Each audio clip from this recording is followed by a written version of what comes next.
আজকাল আমার পছন্দের খাবারগুলো খাওয়া আমার একেবারেই বন্ধ হয়ে গেছে বললেই চলে। তার বদলে অ্যাড হয়েছে হেলদি ফুড স্টাইল। এই ঠিক ধরো, যেমন আমার বোনের জন্য আমার বর মিয়ামরে থেকে কেক নিয়ে গেছে, তিনজনের জন্য। দেখো কিভাবে লোলুক দৃষ্টিতে তাকিয়ে আছে, আর আমি জাস্ট খুলে দেখছি মাত্র। এর মধ্যে কিন্তু আমার কোনো ভাগ নেই। হ্যাঁ, তবে যদি কেউ 1-2 চামচ স্বাদে, আমি কিন্তু বারণও করব না। অ্যাকচুয়ালি এগুলো খেতে ভালো লাগলেও খাওয়াটা উচিত নয়, সেটা আমিও জানি, কিন্তু ইচ্ছে করলে মনকে কি করে শান্ত করি বলো। আর এসব সুন্দর সুন্দর পেস্ট্রির বদলে আমার জন্য আনা হয়েছিল কি, সেটা আমি পরে দেখাচ্ছি। তার আগে এই ক্রিমটা দুজন মিলে একটু চেটে নিলাম। এবার চলো কি এনেছে সেটা আমি দেখাই। সেটা হলো মৌসম্বি লেবু। লেবুগুলো দেখতে ভীষণ সুন্দর, আর আমার লেবু খেতে ভীষণ ভালো লাগে।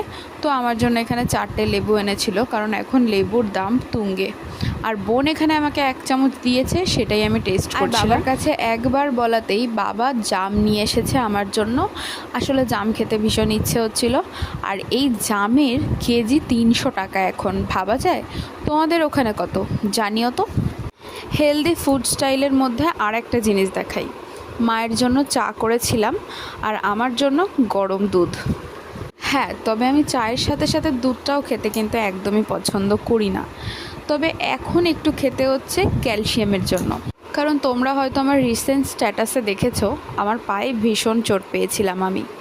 মতো অবস্থায় বিস্কিটও কিন্তু এক নয়, আমার জন্য নিউট্রি চয়েস আর মায়ের জন্য প্রজাপতি বিস্কিট। ডক্টর যখন বলেছেই, আর প্রশ্ন যখন অন্য কারোর, তখন তো এগুলো করতেই হবে, তাই না?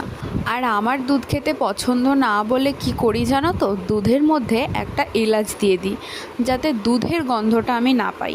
তার ফলে আমি খেতে পারি।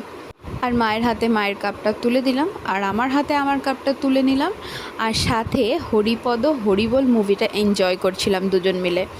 যাকে সন্ধ্যাটা এভাবেই কেটে গেল। ভিডিওটা কেমন লাগলো জানিও।